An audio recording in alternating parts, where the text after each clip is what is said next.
Eh bien, je veux vous parler aujourd'hui de prendre la décision d'être une personne plus excellente.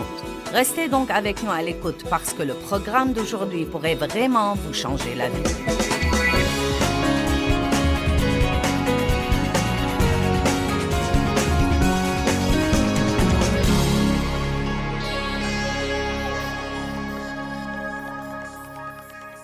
Ouvrez vos Bibles à 1 Roi 18. La troisième session de notre série sur vivre avec excellence et intégrité, car je crois qu'une personne excellente finit ce qu'elle commence.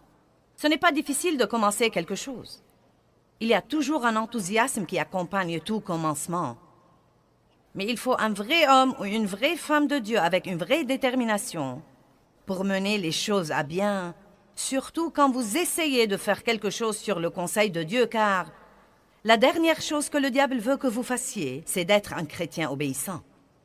Il n'est pas content que vous soyez un chrétien, mais il ne veut pas que vous soyez un chrétien obéissant, car si vous devenez un chrétien vraiment obéissant, alors le ciel s'ouvrira et vous commencerez à expérimenter l'accomplissement de toutes les promesses de Dieu.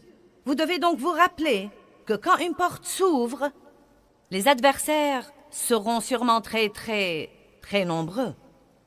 Donc, pour être excellents, pour être des gens intègres, nous devons non seulement commencer les choses, mais encore les finir. Que ce soit un ministère ou nettoyer votre placard.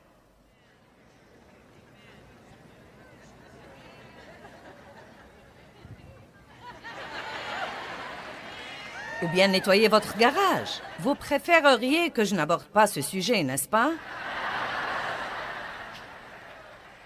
Mais franchement et sincèrement, vous croyez que je me mêle de ce qui ne me regarde pas?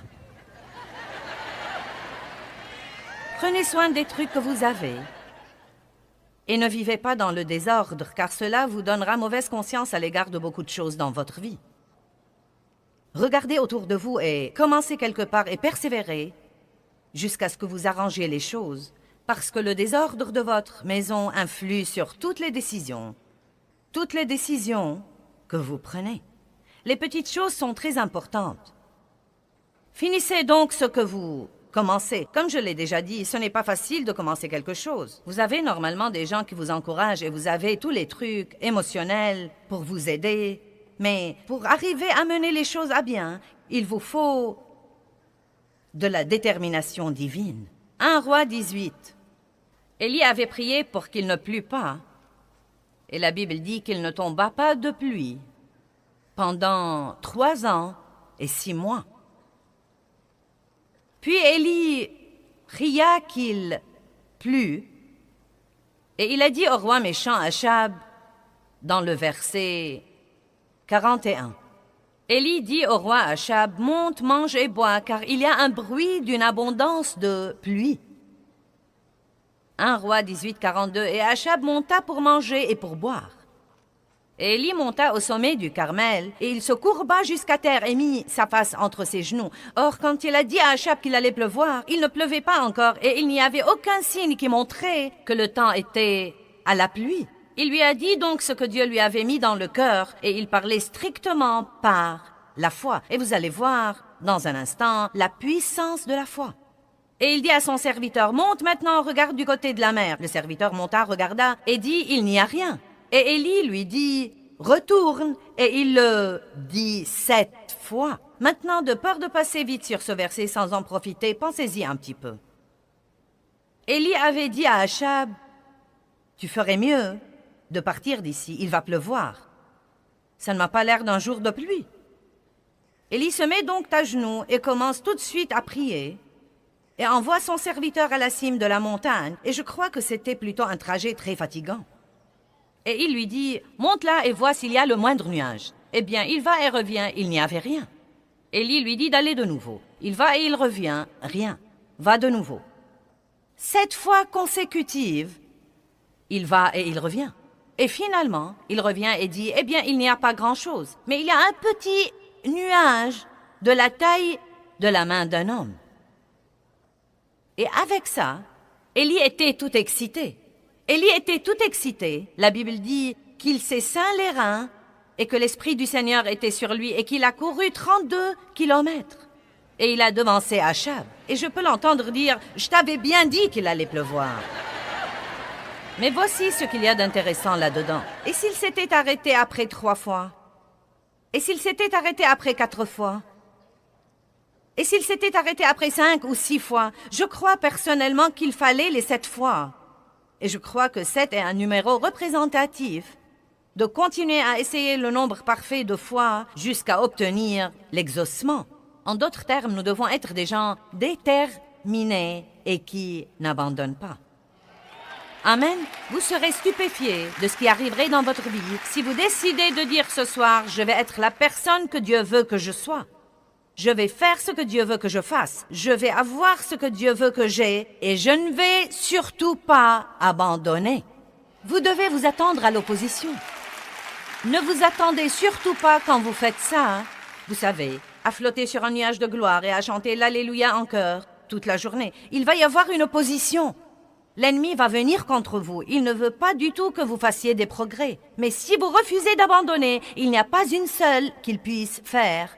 Car si vous dites « je vais recommencer, et je vais recommencer, et je vais recommencer, et je vais recommencer, jusqu'à ce que j'ai finalement un exaucement », vous serez stupéfiés de ce qui va arriver.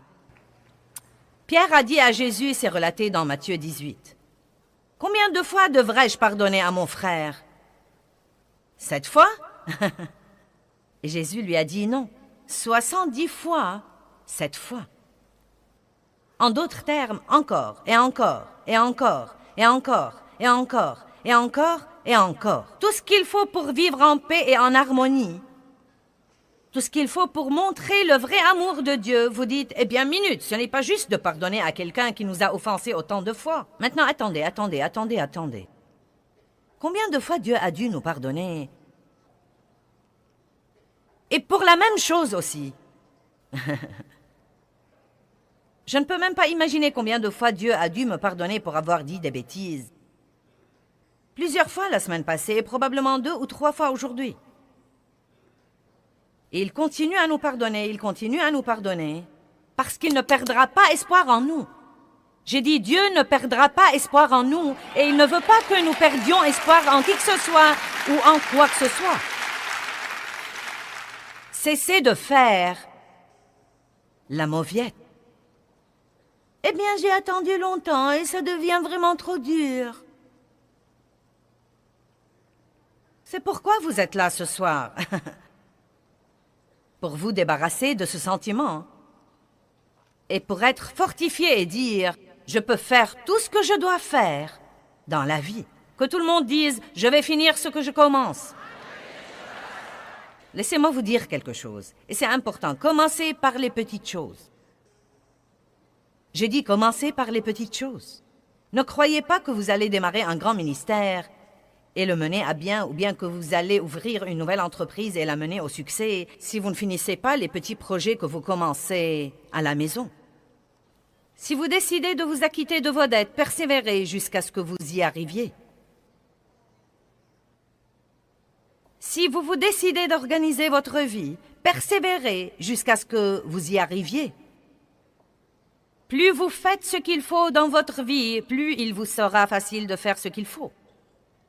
J'ai dit, plus vous faites ce qu'il faut dans votre vie, plus il vous sera facile de faire ce qu'il faut. Naturellement, c'est dur au début parce que vos muscles de décision ne sont pas encore bien développés. Mais plus vous prenez de bonnes décisions et que vous continuez à prendre de bonnes décisions et continuez à prendre de bonnes décisions, plus vous développez ces muscles et plus il vous sera facile de faire ce qu'il faut. Amen? Je ne m'étais jamais exercée auparavant et je ne croyais pas que je le pouvais. Je croyais que ça me tuerait. Chaque fois que je m'exerçais, je me faisais mal et c'était mon excuse. Ensuite, Dieu a parlé à mon cœur un matin où je me regardais dans le miroir et où j'ai remarqué que les trucs qui étaient ici étaient maintenant là. Qui de vous comprend ce que je dis? Et donc, vous savez, Dave et moi vieillissons, mais nous croyons qu'il y a beaucoup de bien que nous pouvons encore faire et pendant le temps que Dieu nous donne à vivre, nous voulons porter beaucoup de fruits. La Bible promet même que vous pouvez porter plus de fruits dans votre vieillesse que dans votre jeunesse. Et donc, nous nous en réjouissons à l'avance. Vous savez, il paraît parfois que quand vous êtes là depuis longtemps, les gens ont tendance à avoir confiance en vous parce qu'ils ont vu une certaine consistance. Et comme vous le savez, nous avons enseigné la parole de Dieu pendant 32 ans. Et nous étions là, et nous étions là, et nous étions là, et nous étions là, et nous étions là. Et donc, je crois que notre ministère a vraiment une bonne réputation. Il y a des gens qui essayent de la ruiner, mais je crois que la plupart d'entre vous connaissent notre cœur et savent que nous essayons d'aider les gens. Et donc, nous sommes dans une étape importante de notre vie. Mais quel que soit le travail que je veux faire pour Dieu, je dois garder mon corps en forme pour que Dieu puisse m'utiliser dans ce ministère. Vous savez, rester en bonne santé est important. Et les gens ne croient pas que c'est important. Ils disent, si je tombe malade, je prierai pour un miracle. Oui, Dieu nous guérit, mais il dit aussi ne pêche plus de peur qu'il ne t'arrive quelque chose de pire. Et vous savez, maltraiter son corps est un péché. Donc Dieu m'a dit, si tu veux être forte pendant le dernier tiers de ton voyage, tu devrais t'exercer. Il s'occupait de moi au sujet de m'exercer. Eh bien, j'ai dit à ma famille que je voulais aller au gymnase et avoir un entraîneur et m'exercer, et ils ont tous ri de moi. Non, mais à haute voix. Ils ont ri de moi. Oh oui, ça va durer une semaine. Bien sûr. Dave trouvait que c'était si drôle qu'il est allé avec moi la première fois pour rire quand on allait m'évaluer. Oui. Eh bien, c'était vraiment dur au début. Et j'avais tellement mal que je ne pouvais ni m'asseoir sur le siège des cabinets, ni me lever. Je ne pouvais ni m'asseoir sur les chaises, ni me lever. Non, mais c'était vraiment incroyable. Oh, mon Dieu! Quand vous n'avez jamais rien fait pour aucune partie de votre corps et que vous vous lancez dans un de ces programmes d'entraînement, vous êtes comme « Non, mais j'ai eu mal dans les endroits que je ne savais pas qu'ils existaient. » Mais je m'étais décidée, et c'est étonnant ce qui arrive quand vous vous décidez. Et ma famille m'a en fait rendu service en se moquant de moi, car dès que vous me dites que je ne peux pas faire quelque chose, je vais vous prouver que je peux le faire.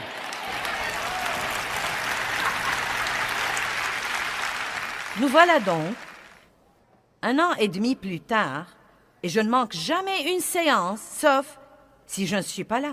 Et ça a été une des meilleures choses. Maintenant, ça fait partie de ma routine. Je ne m'efforce même pas d'y aller. Au contraire, j'ai hâte d'y aller. J'aime ça. Ça me stimule, mais c'était vraiment très dur au départ. Vous devez continuer malgré toutes les difficultés. Vous devez faire la même chose que Jésus avait fait dans le jardin.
Quand vous savez ce que Dieu veut que vous fassiez, vous devez tenir bon et prier. Dieu, aide-moi à ne pas tomber dans la tentation. Je veux finir ce que j'ai commencé.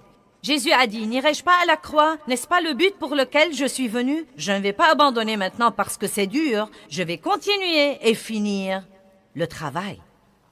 Prenez la décision de finir ce que vous commencez. Amen. Allons à Genèse 11.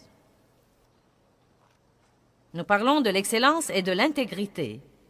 Et nous disons que les gens qui en jouissent finissent ce qu'ils commencent. Ils ne restent pas assis à ne rien faire et à prier pour la promotion sans y mettre du leur. Maintenant, vous connaissez Abraham. Presque tous ceux qui savent un petit peu de la Bible mentionnaient Abraham. Et ils reconnaissent ce nom-là. Mais il y a un autre nom que vous ne reconnaissez peut-être pas, et c'est Terah. Terah était le père d'Abraham. Et ce qu'il y a d'intéressant à ce propos, c'est que Terah a eu en fait l'occasion d'aller au même endroit auquel Dieu a dit à Abraham d'aller. Mais il s'est arrêté en cours de route et s'est installé. Et Dieu a dû trouver quelqu'un d'autre que lui. Je me demande combien d'occasions Dieu nous donne et nous commençons, puis nous nous installons quelque part en cours de route parce que c'est dur. Et Dieu, à ce moment-là, utilise quelqu'un d'autre. Genèse 11, verset 31. Terah prit Abraham son fils, et Lot, fils d'Aran, fils de son fils, et Sarai, sa belle-fille, femme d'Abraham, son fils, et ils sortirent ensemble d'Ur en Chaldée pour aller au pays de Canaan. Mais ils vinrent jusqu'à Charan et ils s'y installèrent. Que tout le monde dise « Je ne vais pas m'installer ». Terah a vécu 205 ans et il est mort à Charan, là où il s'est installé. Je ne veux pas m'installer quelque part en cours de route entre là où j'étais et là où je suis censé être. Vous voyez, la médiocrité est la moyenne ou au-dessous de la moyenne. Mais Dieu ne nous a pas appelés à être des gens médiocres ou des gens tièdes. Il nous a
appelés à être des gens excellent.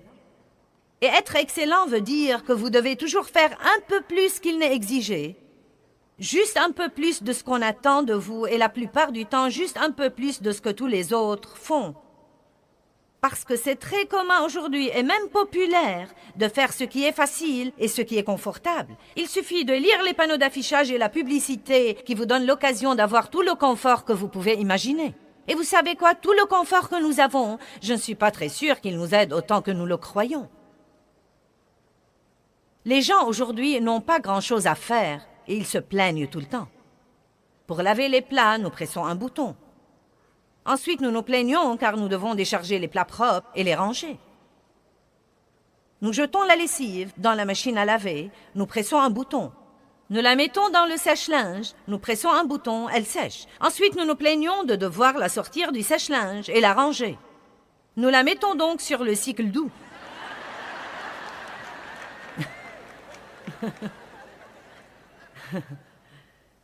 Nous avons des escaliers roulants et des ascenseurs et l'air conditionné et nous ne sommes pas censés suer, nous ne sommes pas censés nous fatiguer, nous ne sommes pas censés de faire grand-chose. Et pourtant, nous nous plaignons probablement plus que toute autre génération. Et je crois, en réalité, qu'une des meilleures choses pour nous, c'est de travailler dur et de faire toujours des efforts. Et croyez-moi, le fait d'avoir toutes les facilités dans la vie ne nous rend pas vraiment service comme nous le croyons. C'est comme l'homme qui a vu l'œuf de l'aigle et qui a vu l'aiglon travailler dur et lutter pour sortir de la coquille. Il ne comprenait pas le style de vie de l'aigle. Il ne comprenait pas que Dieu a mis une petite dent au bout du bec de cet aiglon et qu'une partie de son développement pour devenir un aigle était de picoter, picoter, picoter, picoter, picoter, picoter, encore et encore et encore et encore et encore et encore et encore et encore, jusqu'à ce qu'il puisse sortir de cette coquille. Et que c'est là qu'il acquiert la ténacité pour être l'aigle que nous tous admirons, pour avoir essayé encore et encore et encore pour sortir. Mais cet homme a vu ce qui arrivait, a voulu lui faciliter la tâche.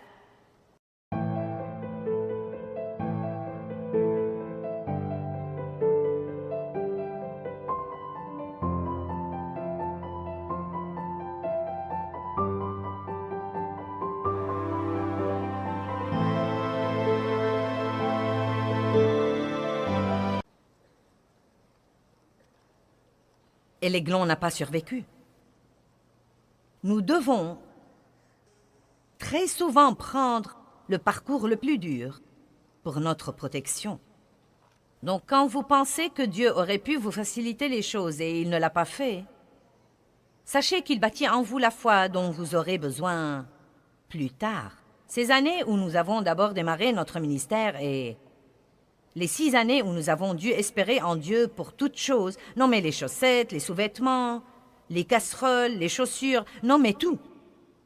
Et j'avais quitté un travail à plein temps et je m'attendais à ce que Dieu nous bénisse. Et j'étais loin de me douter qu'il nous bénissait d'une façon plus profonde. Il nous apprenait à lui faire confiance. Non mais il nous apprenait à lui faire vraiment confiance car j'étais autrefois une femme habituée à m'occuper de moi-même. Mais j'avais ma limite. Il y avait une limite à ce que je pouvais faire. Et Dieu savait que dans la situation où il me mettrait, j'aurais certainement besoin de beaucoup plus que je ne pourrais jamais me procurer. Il a dû donc supprimer ce que j'avais et m'amener à me fier complètement à lui. Et je ne comprenais pas ça. Nous ne comprenons jamais quand nous sommes de ce côté des choses. Ce n'est que quand nous passons à l'autre côté des choses que nous comprenons vraiment ce que fait Dieu. Maintenant, avec toutes les finances dont ce ministère a besoin, c'est bien que j'ai appris à espérer en Dieu pour les chaussettes et les sous-vêtements. Beaucoup de gens veulent que Dieu fasse quelque chose de grand pour eux, mais ils ne sont pas prêts à être fidèles dans les petites choses que Dieu leur donne à faire. Si vous vous demandez pourquoi vous n'avez pas été promu dans l'Église, alors que vous prêchez mieux que le pasteur et chantez mieux que le leader de l'adoration, puis-je vous dire quelque chose? Il vous faut beaucoup plus que votre don pour réussir.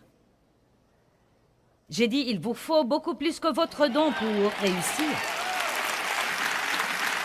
Tant de gens ont un don qui peut les prendre quelque part, mais pas assez de caractère pour les garder là une fois qu'ils y arrivent. Et Dieu ne cherche plus des gens qui le mettent dans l'embarras devant le monde. Donc, Oui, peut-être que nous avons des dons, mais notre période d'attente teste tous ces autres trucs. Allez-vous finir ce que vous avez commencé? Allez-vous être une personne excellente, même à la maison quand personne ne vous voit derrière les portes fermées?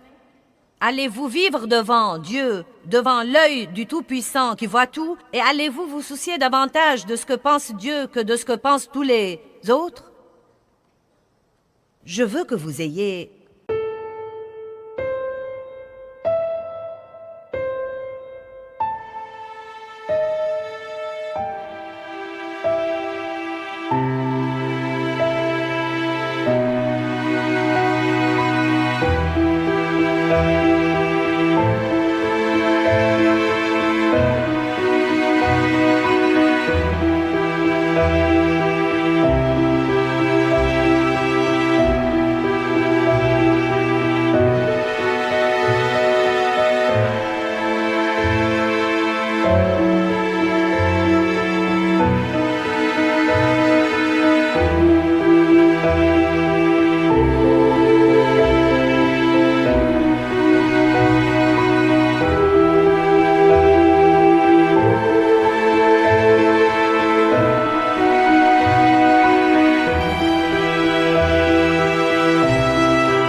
Non mais, une ténacité à toute épreuve ce soir.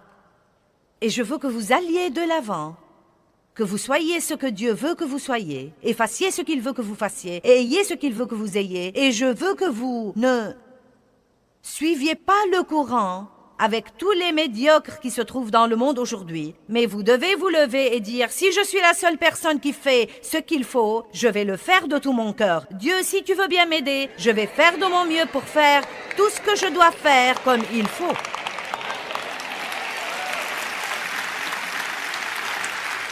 Je vais essayer encore et encore et encore. Eh bien, Terra s'est installé à Charan et il est mort à Charan et j'aime ça. Tu meurs là où tu t'installes. Et beaucoup de gens meurent avant de mourir physiquement.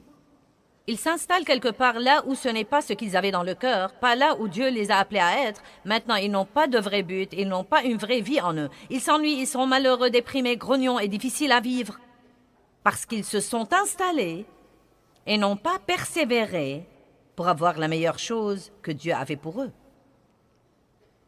Donc Dieu va essayer de nouveau.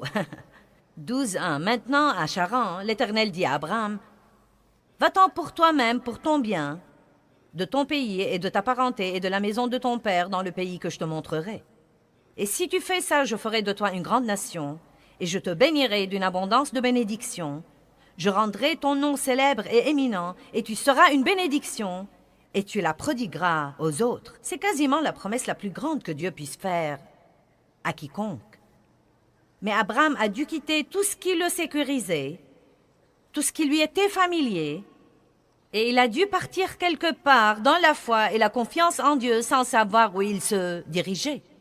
Ça a dû être dur. Mais il a persévéré et il a obéi à Dieu, et il est devenu l'homme avec qui Dieu a fait la première alliance et a béni les nations par lui. Vous n'avez pas la moindre idée de ce que Dieu peut faire par vous. Ne vous asseyez pas et ne restez pas bouche bée devant ceux qui montent en chair et ne dites pas « si seulement ». Vous n'avez pas besoin de souhait mais de volonté. Vous devez bien savoir que tout ce que Dieu fait pour une personne, il le fera pour une autre. Peut-être que vous ne prêchez pas, vous ne... Step 1, wake up early, gonna rise with the sun. Step 2, get some good, some food in you. Step 3, think real hard about what you wanna be. Step 4, everybody just do your thing. Wake up, today's gonna be a good day. Wake up, today's gonna be a good day. Wake up, today's gonna be a good day. Wake up, today's gonna be a good day. Wake up, today's gonna be a good day. Wake up, today's gonna be a good day. Wake up, today's gonna be a good day. Wake up, today's gonna be a good day. Yo, set your affirmations, aspirations. I got shit to do, the aftermath of preparation. Good food, good mood, blood in circulation. One step at a time, yeah, that's how you make it. Set a goal you control and the steps you take them. I try to pick one thought, have some concentration. And if I make a mistake, it's called education. I try to do this every day, call it replication. Wake up, today's gonna be a good day. Wake up, today's gonna be a good day. Wake up, today's gonna be a good day. Wake up, today's gonna be a good day. Wake up, today's gonna be a good day. Wake up, today's gonna be a good day. Wake up, today's gonna be a good day. Wake up, today's gonna be a good day. So life ain't easy, yo, I think there's a reason though. Ups and downs, just like every different season, yo. Sometimes I'm high, other times I'm barely breathing, though. I always gotta fight and hide from the demons, yo. Negative thoughts are poison, they rot, Head full of flies, so here come the clouds, They'll never stop unless I can swap all the bad for the good in my head when I'm lost, Yeah, so I'ma fake it till I make it. Positive thoughts are overtaken, I got patience. One day at a time is how you operate a cadence. A flow, you grow, you show yourself a foundation. Stay away from all the shit that causes temptation. I know that I like to do it cause it's sensation. I live my life in my head like a narration. Don't expect greatness, do my best, man, I'll take it. Wake up, today's gonna be a good day. Wake up, today's gonna be a good day. Wake up, today's gonna be a good day. Wake up, today's gonna be a good day. Wake up, today's gonna be a good day. Wake up, today's gonna be a good day. Wake up, today's gonna be a good day. Wake up, today's gonna be a good day. Wake up, really gon' rise with the sun. Step 2, get some good, some food in you. Step 3, think real hard about what you wanna be. Step 4, everybody just do your thing. Chantez pas, vous ne faites pas dans l'équipe d'adoration, vous n'avez pas votre entreprise, mais il se peut que vous l'ayez. L'essentiel, c'est que quoi que vous fassiez, vous pouvez le faire avec excellence et vous pouvez glorifier Dieu par ce que vous faites. Dieu ne nous a certainement pas appelés à la médiocrité, mais il nous a en fait appelés à être des gens excellents. Dieu est un Dieu excellent et quand nous parcourons la Bible, nous voyons que tous les héros de la Bible, les gens de la Bible dont nous aimons raconter les histoires, étaient tous des gens excellents. Ils ont fait des choix excellents, ils n'ont pas fait ce qui était facile et confortable, mais ils ont fait le mille supplémentaire.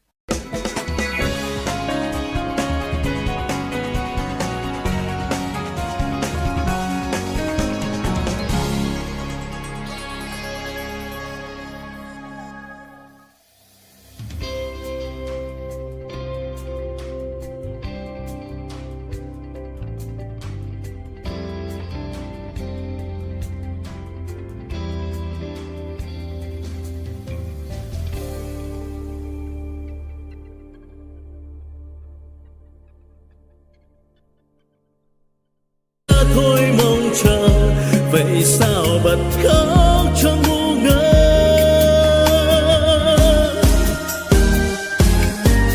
Vẫn thế đây bao lâu nay em không hay, chỉ một mình anh ngồi khóc.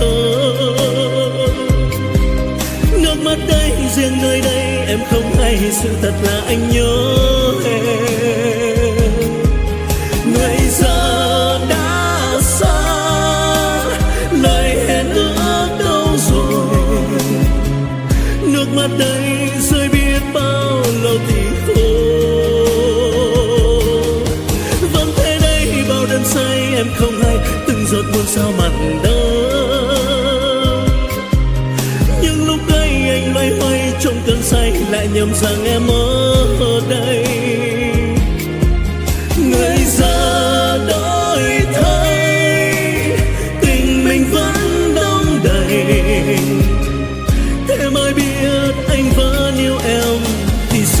tìm quên chốn xưa ngày ta quen.